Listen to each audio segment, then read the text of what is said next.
We good? We going? Ooh.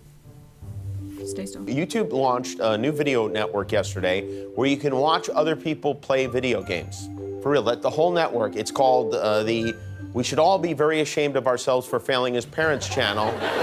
There is a pretty undeniable stigma about gaming, which continues to separate esports from traditional sports. In this video, I want to address these reasons why and argue that they are utter BS. Anna, can he do it here? He's at half-bell set! Take it to goal! He gets the goal of his lifetime!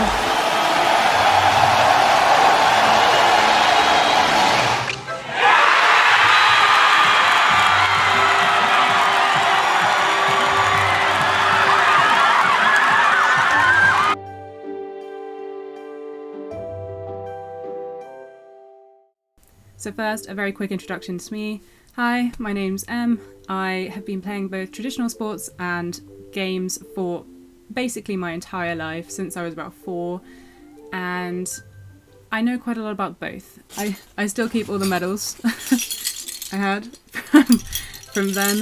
In terms of video games, I started on the PlayStation 1 with Tekken and Tomb Raider, Halo, Reach, and then 4. Mass Effect, Skyrim. I was introduced to Dota, and it blew my mind. I fell in love, and now I have thousands of hours of playtime, and I'm pretty good, finally. I think so, at least. I think I'm okay. I think overall, I'm pretty qualified to talk about traditional sports and esports, so I hope you can bear with me, but feel free to disagree, and if you do, please leave a comment and we can discuss it, because I don't think this will get many views. I haven't done a lot of videos. The reality of the situation is that traditional sports and esports share the same core values and fundamental principles. Both involve, a player, usually in teams, competing at the highest level of intensity to gain victory over the opposition. Both include incredible mental focus, talent, and if you really want to be the best, dedication. You have to give your whole life to these things. And both, at the end of the day, are people-focused. There's players who are raised up and adored in both esports and traditional sports. There's coaches and managers and personalities and celebrities in all of them. It's its own world. When I try and describe Dota events, I try and say, please don't think about it as a game, because people have such preconceived notions of what a game is and what a game is limited to. Please try and think about it instead as a sport. It's got all of the same elements, to be honest, it does. In fact, the prize pools featured in esports these days can outclass the ones in traditional sports massively. Take, for example, the recent International, the Dota 2's biggest tournament of the year. Guess the prize pool. $25 million. $25 million. That's substantially bigger than a huge variety of sporting events with a great deal of prestige behind them. The International itself was an utter joy to watch. It's such a spectacle. It has an opening ceremony and a closing ceremony, musicians, analyzer, panelist, casters, interviews with players. It's got everything. The comedy sections. I mean, I could go on forever about what the International was. It was amazing. Thank you, Valve, and I really do hope that sometime I will get to go myself. I also hope that Bulldog will get to go someday in person too. So why is it that if you told someone you were going to compete in Wimbledon, you'd be incredibly proud of that fact, but if you told them you were going to compete in the Dota 2 International, they'd look at you funny and you'd be embarrassed? Why is that? I think the most obvious reason, and the one most quoted to me about the difference, is that sports have to include physicality. They have to center around exercise, something that is fundamentally healthy. Think of an older person from a different generation seeing people in esport tournaments just sitting in rows of computers.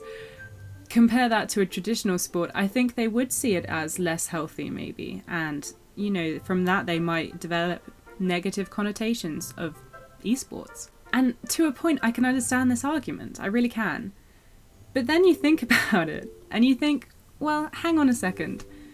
Golf is a traditional sport. Darts is a traditional sport. Snooker is a traditional sport.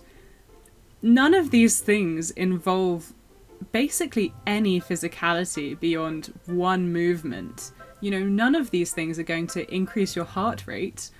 You know, they might because you're nervous, but fundamentally, they won't. They don't involve much physicality.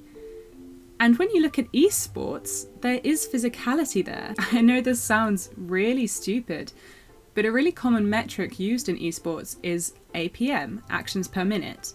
And basically what it denotes is how many clicks they're making to perform specific functions, different functions. These usually run in the hundreds, nearly exclusively in the hundreds, if not, you know, the very high hundreds, like the 400s, 500s. So when you compare someone performing 500 actions a minute on a keyboard compared with someone throwing a dart, can you really argue that there's a great deal of difference in the level of physicality going on there? I'm not utterly convinced you can. So if this difference isn't stemming really from a difference in physicality, where's it coming from? I personally believe there's two main reasons for the different way they're perceived. The first is just, as the name traditional would suggest, they're a lot older. Older things tend to be respected more. If you consider gaming, it's a very new industry, and a lot of our parents, their generation, didn't really grow up with it. A lot of their parents never even, you know, it didn't exist. But I guess I'm getting old. When I was a kid, you only watched other kids play video games when you ran out of quarters, and then you'd stand there. But apparently there's big money in this. Always, when new industries come in, there's negative stigma around them. I think television almost certainly had the same thing when it was enrolled. You know, their parents would just be like, oh, you know, back in my day, all we'd do was read books. And reading books is still awesome. But to my parents' generation, watching TV is totally fine. But playing games isn't.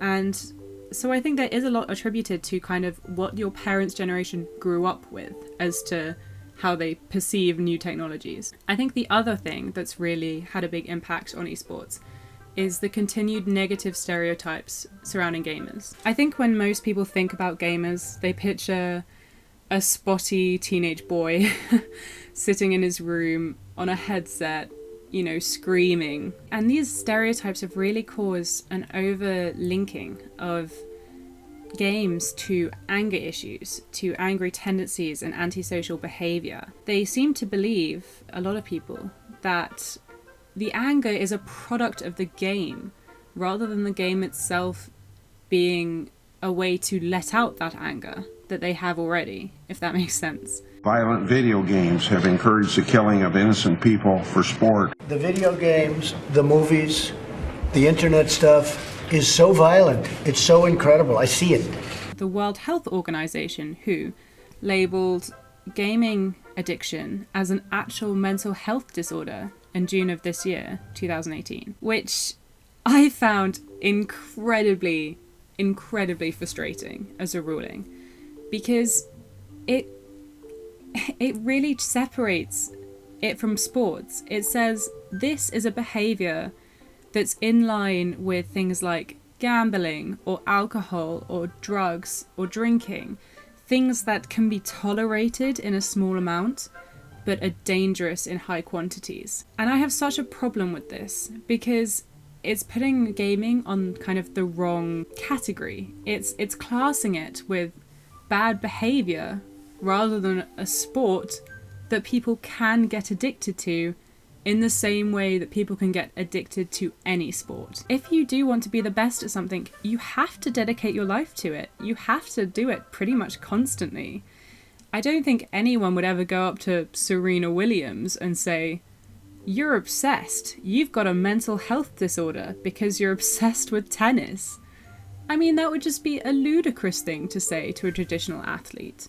But for some reason, we're thinking it's okay to say that kind of thing and label people who commit themselves to esports as having a mental health condition. It's incredibly insulting. People can get addicted to any sport, but that does not mean that sports have been labelled. Sports addiction is not a mental health condition listed by WHO. but gaming addiction is. That disparity is incredibly damaging to the gaming industry, and I believe it is a very, very unwarranted, especially given a heap of research that has shown that gaming actually can be a very positive stress relief for people. The negative stigmas are actually overruling the science of it, and that's really damaging, and I believe incredibly neglectful of who. The other element of this antisocial behaviour that I think is really unfair, that I've already mentioned, is this idea that gamers are rages, that it makes people violent and angry. Oh, he was a video gamer. If there was a school shooting, they'll be like, he was a gamer. It's like, so... They're looking for ways to reduce youth violence following the Florida school shooting. And the president recently expressed shock at what young people are exposed to today. There is very little evidence to suggest that video games actually make people more violent. And there is evidence to suggest that it's a good stress relief. And when you compare it with traditional sports, are people really more angry? I mean, I've played hockey my whole life. People will push each other, will shove, will swear at each other, will get very frustrated, will, yell at the umpire, will wave their arms up. I mean, who hasn't seen a tennis match where someone's throwing a hissy fit? I mean, Serena Williams did it the other day. John McEnroe, he was known for it, wasn't he?